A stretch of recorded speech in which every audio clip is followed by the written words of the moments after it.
yanyu ntiyansubije yego namwe ubwanyu ntawe umenya mpora mu bihano bya korari nabuzaho umusanzu none se mfe ntunze mama n'urugero barumuna banjye ngaba twarasigaranye babirukanye ku mashuri none jewe mfe aba bahinduka imbobo mbonye umuntu mpakaza ariko akajya nsambanya uyu mugabo Imana imubabarire muri abagome kuko icyambere uranasuzuguritse hagati aho nituzi ufitiye titiri imbere umukobwa ufitiye titiri uri shebuja ari umugabo we muri make titiri ufite ni iyihe ubu hagati aha hari ababosi tutazi amatitire bafite imbere yabo bakoresha cyambere urisura mamu nisuzuguza ndugu yangu hagati aha sinzi nimba uyu mukobwa azubaha uyu mugabo nka bosi mu kazi cyangwa azamwubaha nk'umugabo mu kazi sinzi sindabishyikira abantu hepfo muri komantere mumfashe kumva ibi bintu. Amahoro y'Imana umugisha w'Imana no gufashwa n'umwuka wera bibane namwe mwese mukurikirana Iva Mama Lionel aho muri hagiye hatandukanye burasirazuba iburengerazuba amajyepfo n'amajyaruguru umujyi wa gatandatu w'abadiaspora harabura abaye Mama Lionel harabura na bene wacu duturanye hano nawe n'amajyepfo n'amajyaruguru n'iburengerazuba n'iburasira bwaryo n'umujyi wa Kigali n'umujyi wa Kigali nawe duturanye hano muri Kabuye nabo duturanye hano muri Kabuye naho mvuka Ikibabara Kibabara siko twari dusoje mu majyepfo ubwo ibintu byo ajyamo akantu k'umwihariko kaho umuntu avuka ariko ndashaka kuzajya gutera kamera Ikibabara ababwira nti inshuti bavandimwe duterane hano Ikibabara ku ivuko kwa Margarita akantu kaba karimo n'akantu akineneko cyangwa nkayitera mu nko ku kagari kaho mvuka handitseho ngo Kibabara sinzi niba bazakikora icyo kiganiro bakakireba bashobora kukireba kuko baba bafite n'amatsiko y'aho mvuka uko hasa muri rwa rutoki hamwe nifotoreje nakoze ubukwe njye nifotoreje mu rutoki nta jaride nagiyemo aho Mama Lionel uramutse ukoresheje ubukwe wumva ari iki kintu wabonye mu bukwe wahindura ubuse naba ngiye gukoresha ubukwe bwa kabiri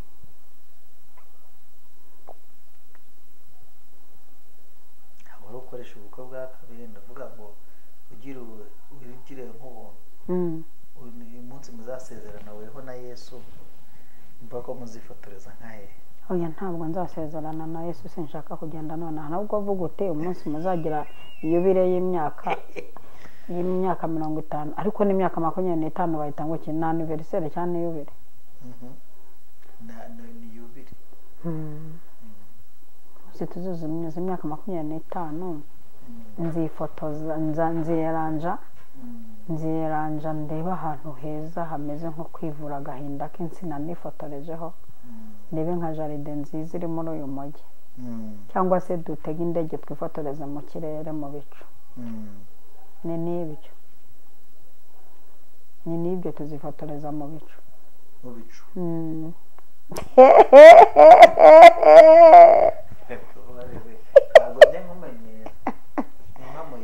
aho ni mu bicu we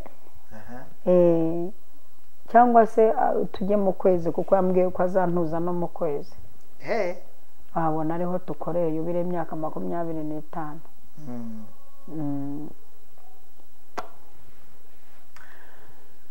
uraho neza ndaho ndakomeye amakuru ni meza Imana ishimwe aleluya uyu munsi wa none rero nje mu kiganiro nabuze aho mpera ndavuga hera ruguru manura hepfo empere ruguru urabona babayeho ariko imibereho yabo ugashaka niba inezeza Imana cyangwa se itanezeza Imana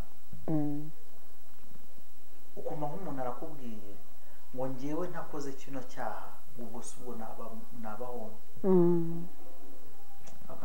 ndakumvise akumva ko atunzwe n'icyaha akumva ko nyine yakoze icyaha nibwo abaho arungukirwa urugero yagiye kuryama muri hoteli simuze kuryama mu Marionel kuryamana oya navuze kuryama kuryamana niho bivuze muri hoteli akuyeho nka 50,000 ahahira abana uyu muntu wamubwira ngo ufata umwiko cyangwa se ufata inyundo tugiye gushaka akazi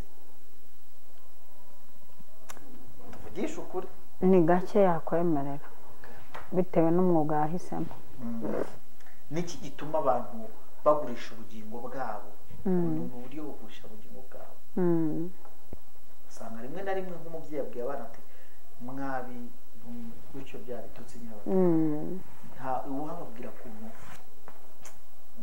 ibyo kurya byanyu bikura mu kanwa k'inzoka ni gute umuntu yareka ese koko ninjye ubigihimbiye ntibibaho Bibiliya ivuga iki ku bagurisha ubugingo bwabo ese ni ubuhe buryo abantu bagurisha ubugingo bwabo Imana iguha umugisha murakoze cyane kanze ngusubize nifashishije Bibiliya Zaburi ya 69 umurongo wa 28 n'uwa 29 haravuze ngo rundanye ibyaha ku byaha byabo be kwinjira mu byo gukiranuka kwawe basibanganywe mu gitabo cy'ubugingo be kwandikanwa n'abakiranutse nifashishije umurongo nshaka gusubiza iri jambo ryo kugurisha ubugingo ariko dushaka gufasha n'aba basista bacu cyangwa abagara furera na petit frere hafi aho hariho ikibazo gikomeye muri iyi minsi ndi kubona kandi turi guhura nabyo by'abantu bagurishije ubugingo bwabo bona banabuteje cyamunara si no kubugurisha ni nko kubuteza cyamunara umuntu ashobora kugurisha ubugingo bwe muri ubu buryo rwihandagaza akajya kubugurisha kwa shebuja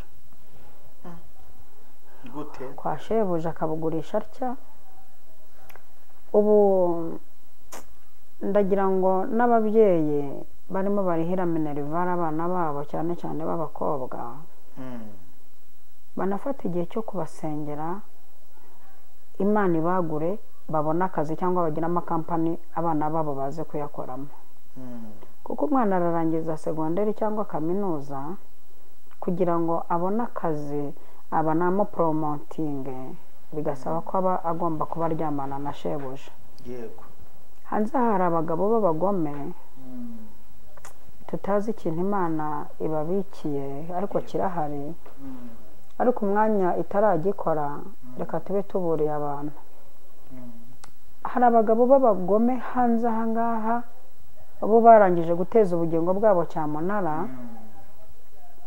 noneho bashaka no kugura ubw'abana bacu b'abakobwa mu rwego kugira ngo aguhe akazi ari uko muryamana mu rwego rwo kugira ngo akongeze umushahara ari uko muryamana none uyu mwana w'umukobwa ugasanga yari amaze imyaka igeze ku 10 yarabuze akazi diplome ibitse arepeta hari ukuntu bafite ingingo zishaka kumvikana kugira ngo bakwereke impamvu bagurishije ubugingo bakerekana ko ari n'impamvu yumvikana uyu mwana amaze imyaka 10 yarabuze akazi n'urugero aba mu rusengero twaramusengeye ntikaboneka aba mu bahanuzi barakamuhanuriye ntikaza akora umurimo w'Imana ageze mu rwego abona amavuta yo kwisiga abura kenda ko kwambara abura umusanzu wa korari none habonetse okazi iturutse ku badayimoni bashaka kugura ubugingo bwe ngo azarimbuke dayimoni amuboneka okaziyo ko kubona umubosi wamushyira muri kampani akajya amusambanya nawe ntakeneye inama arakubwira ati Imana aho nyimaze iminsi nyisenga se kutakamana afite ahubwo n'amanyama uraza no kumuhugura ariko kumva afite n'amanyama yumvikana hanyuma se imyaka mazanga ninde muri mwese ninde wamaye na krogate imyaka maze muri umurimo se n'iki nahakuye mbonye okazi wo kugurisha ubugingo bwanjye kugira ngo mbone amafaranga kumva ubugingo arabuteje kugira ngo buri kwezi ajye abona amafaranga ariko arabagabona nabagaya ubundi muri mwitwa nguki aho ngaho uri uri kugura ubugingo bw'abana b'abakobwa kandi ntugire ngo abari n'umwe ni ukuvuga ngo umukobwa wese ukoraho kugira ngo atirukanwa ni uko asambanywa.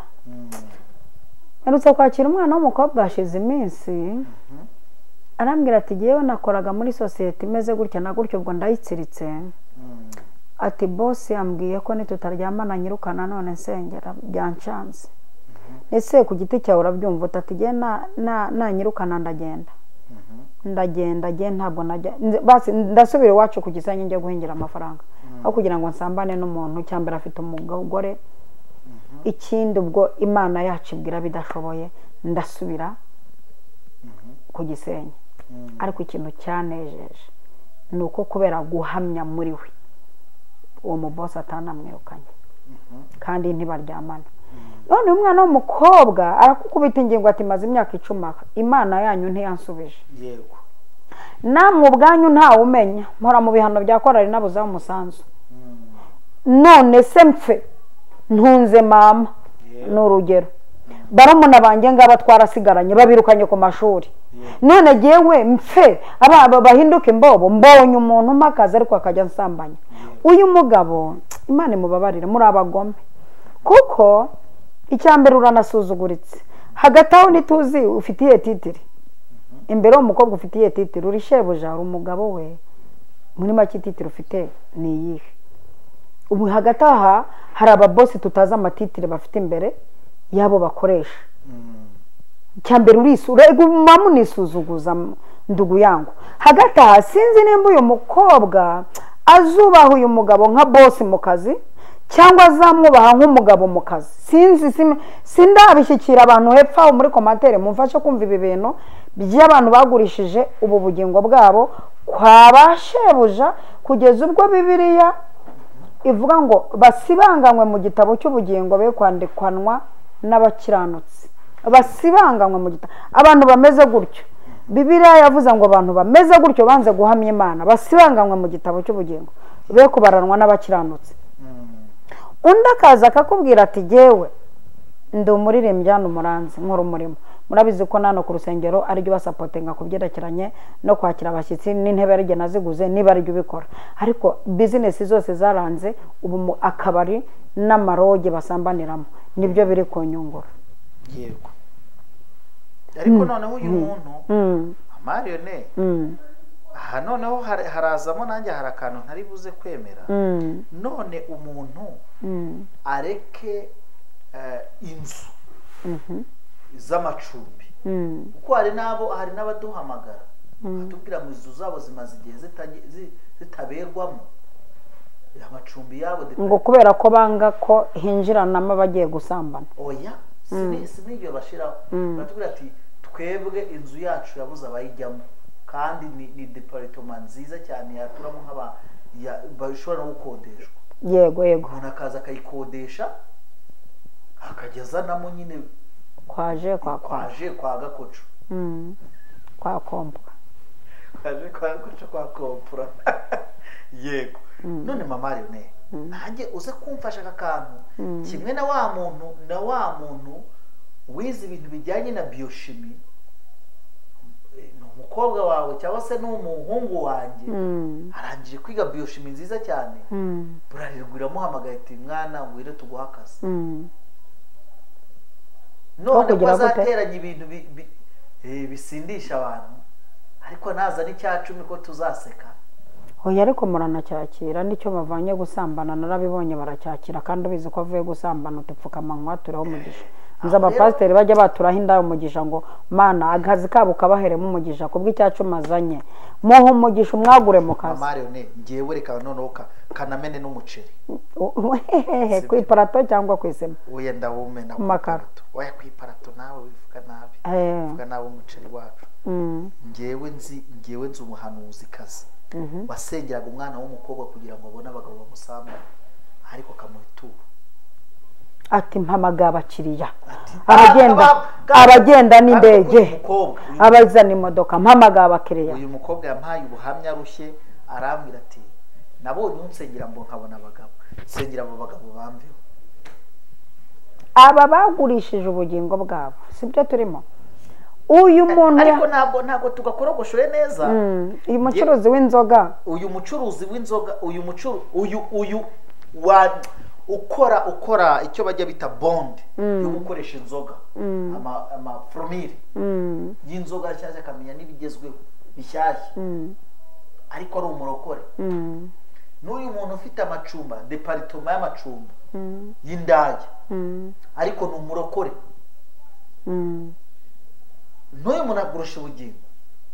Ahantu ngiye ntabwo turi buze kumvikana, turifashisha Bibiliya. ahubwo si yuko numva ashobora kuba yaranabuteje burundu. Urabona ushinze inzu yawe, ubatse inzu yawe, yego, hinjira indaya zije gusambaniramo, yego, bakaguha kwikoca, bakaguha ku mafaranga, yego.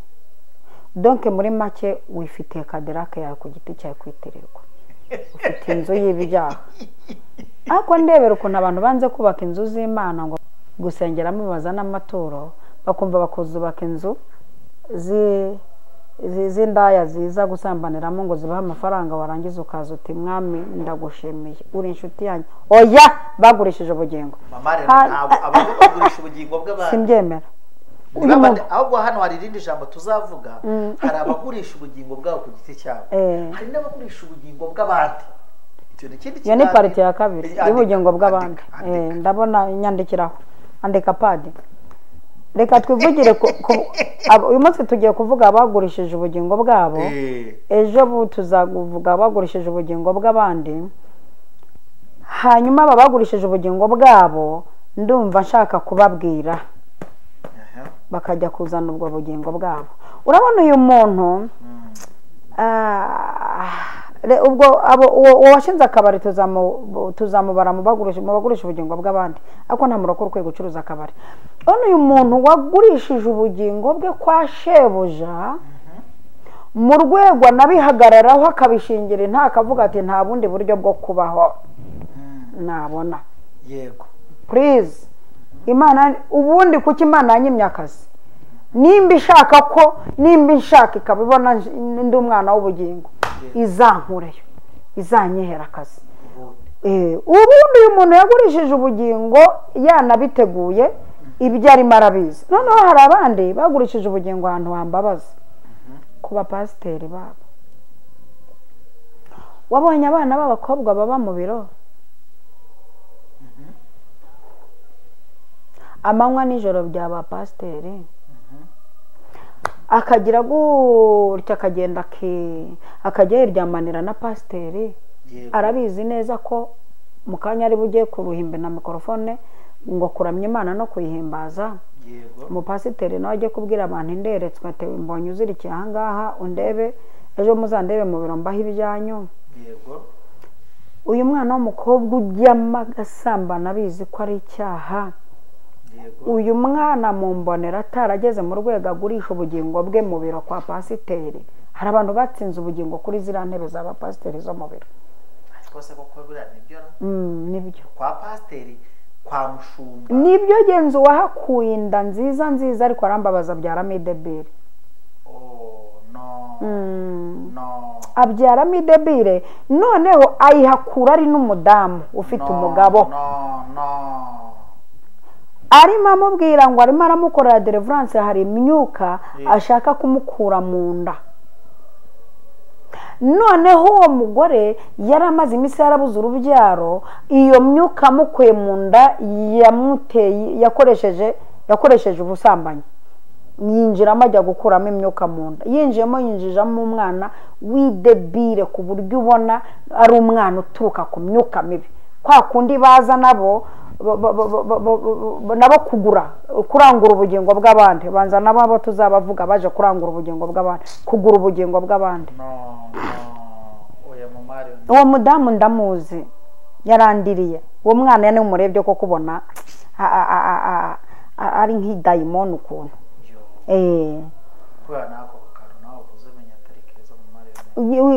Hari ukuntu ibikorwa by'ubirebye ntiwanatinda no muri urwo rugo. Ibyo abakora nta n'umukozi wamara iminsi. Ibyo abakora ni iki? Niyo umujyanye kwa muganga bamenagura ibintu agira gutya, afite geste z'abadayimoni. Urumva aba bantu bagiye kugurisha ubugingo bwabo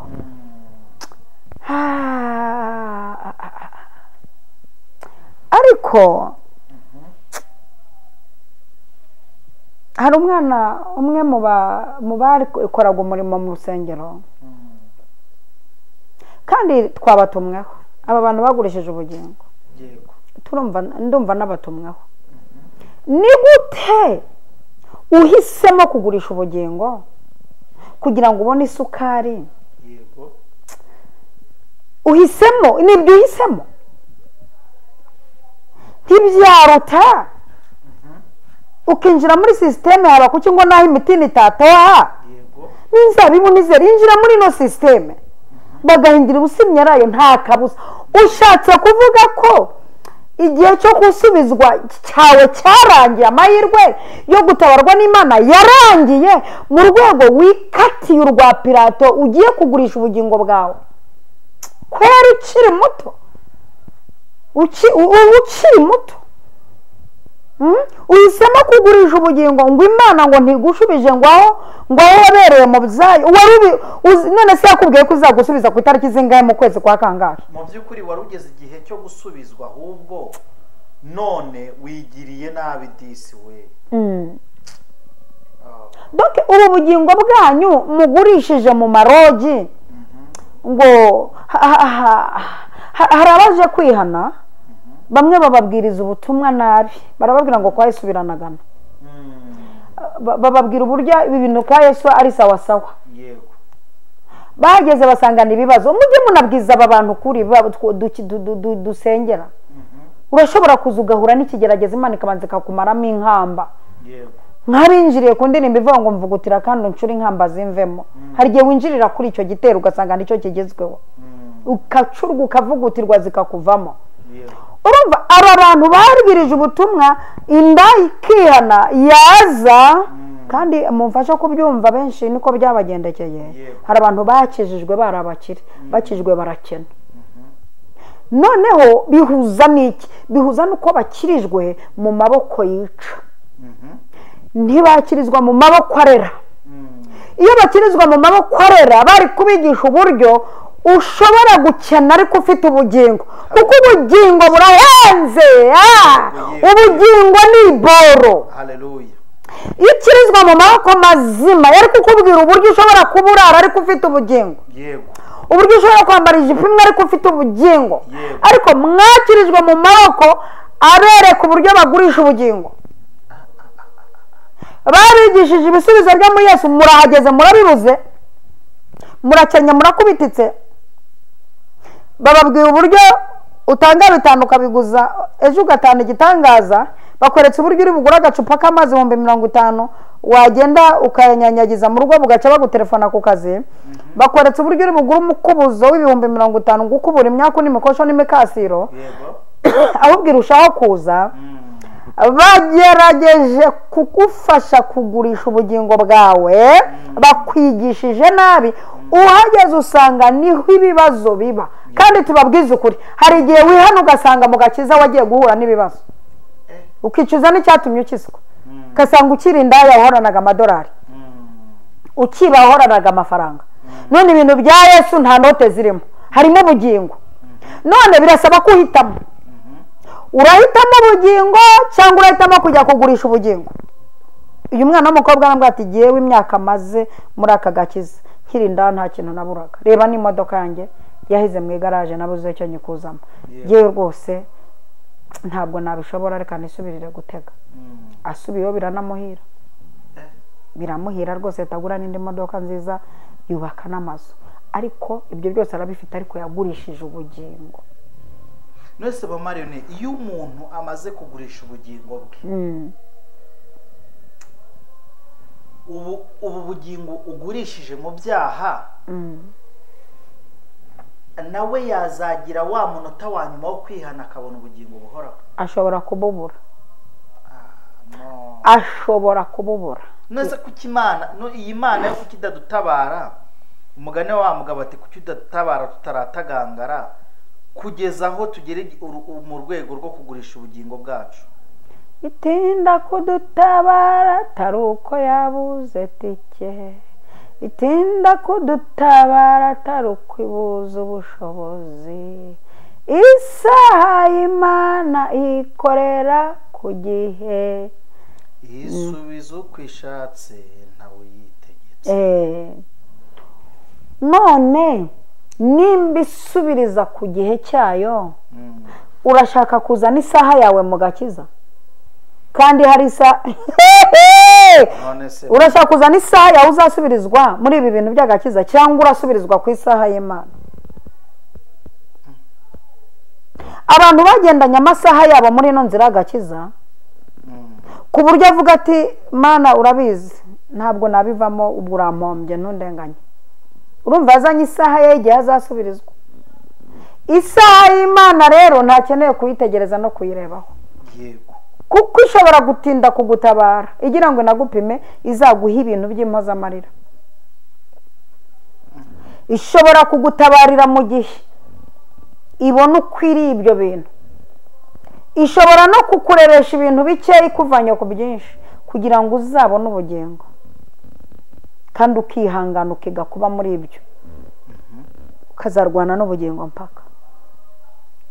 Mwigurisha ubugingo bwanyu, mu yandi magambo ahinnye y'Ikinyarwanda, mwigurisha ubugingo bwanyu hejuru y'ibyaha. Mwigurisha ubugingo bwanyu.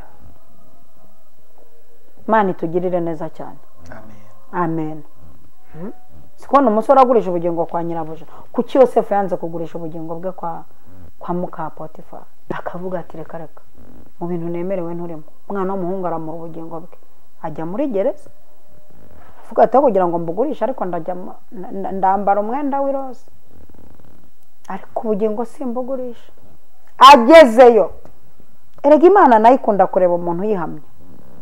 Erega Imana ntabwo yakuvaniramo aho. Ewe ubona Imana yabona uburyo waretse ibyo bintu ikakuvaniramo aho, ariyo yanditse ngo kuko wakunze gukiranuka ukanga ubugome nicyo kizatuma ngo amavuta yo kwishima nkagusumbisha abagenzi bawe. Ariyo yanditse iryo jambo, urumva yazakuvaniramo aho ugapfa nk'imbwa. Wigurisha ubugingo, imbere rokeje bigiye gushya, inkono y'Imana iri gutogota. Wigurisha ubugingo bigiye gushya, bakwarure rurya. Wigurisha ubugingo kuri moto, imbere hari imodoka. Wigurisha ubugingo, have wigurisha ubugingo, have ariko wikwigirira nabi.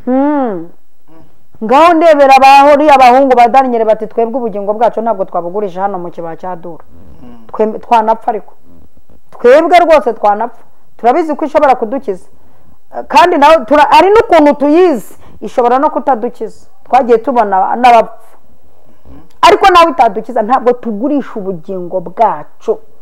Abantu bagurishije ubugingo bwabo nduguyango. Uza abantu bari za Burayi ku kinyoma, yajyaga kubita ikinyoma akiha ubundi bwenegihugu bw'ikindi gihugu, agasebya igihugu avuyemo, akavuga uburyo agihunze, ubugingo akabugurisha, akaba arimo arya amadolari, ariko ubugingo bwaraguzwe. Bagurishije ubugingo bwabo. Imana ibagirire neza cyane.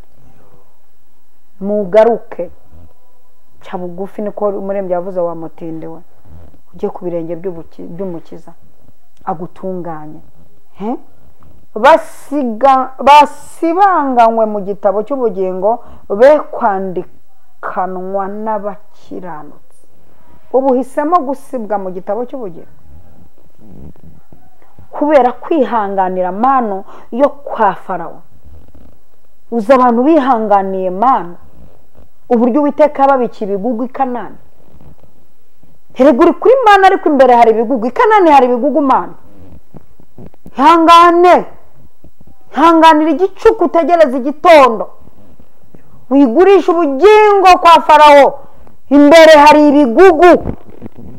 Mana itugirire neza cyane. Ndumva nsoje mbwira umuntu wagurishije ubugingo bwe ko agaruka. Abugurishije kwa nyirabuja nagire nabuvaneyo, abugurishije kwa shebuja nabuvaneyo, wabugurishije kwa pasiteri nabuvaneyo. Birashoboka ko umuntu babyita kubugurusura, kugaruza ubugingo bwawe, kubateza ingaro, guteza ingaro Satani. Mubateza ingaro, bose umuteza ingaro, mbwira uti fata akazi kawe mbaba. muteza ingaru mubwire uti akira akazi kawe namenya ko hari akazi Imana yambikiye uze wihangana ushinyirize ushinga ikinyo ku kindi wiga koga isabune ukanayisiga ariko ubugingo bufite sibyo wige kurya amavuta ukasaguraho n'utwo wisiga ariko ubugingo bufite ntugurisha ubugingo bwa hejuru amavuta y'ibihumbi 100 Imana itugirire neza cyane abazabishobora Imana bahumurira ni ukuri kandi tubasabiye imbaraga zo kubishobora kwa Jinara Bwana Mama dusoza niki kintu abantu ubona uruhare runini rw'abagurisha ubugingo ubona baba bakurikiye iki indonke amafaranga gutinya gukena buraryana ariko hari ababwihanganiye Imana amaze impomo bibagiwe ukibukene bwabirukanyije se nambaye imihondo white yellow ntara ahingiye 2.5 nkajya nihangana kandi mbonaho nagurisha ubugingo nkabyambara kare ariko biyanga bari musigeho avuye kwigirira nabi inkono y'Imana iri gutogota kwigirira nabi imbere tugiye hari akantu inama ngira aba bantu bagurishije ubugingo mugarure mu bateze ingaro ubugingo bwanyu mu bugarure mu murimo w'Imana ukene buraryana inzara ikaryana karusha ariko iguhekenya ubugingo ari buzima wegera abantu b'Imana baracyahari rega turacyahari abantu batapfa duhari tukwigisha kubaho mu buzima bworoheje ariko ufite ubugingo tukwigisha kuba mu nzu y'icyumba na saro ufite ubugingo aho kugira ngo ube muri etaje nta bugingo wigurisha ubugingo bwawe muri etaje uzi abantu baba mu ma etaje uzi abantu bafite abagabo bakukanye batari ababo bagurishije ubugingo kuri abo bagabo ubizi neza ko afite urundi rugo yataye abana n'umugore ukamugurishaho ubugingo uzi abantu bagurishije ubugingo ku miti yica abandi ubizi neza ko wishe abantu 3 warangiza hari abantu bagurishije ubugingo babuteza cyamunara ubu wemeye gusibwa mu gitabo cy'abakiranutsi usibanganemo kweri warageza aho Imana ikubwira ubugingo ikagusezeranya ubugingo murakoze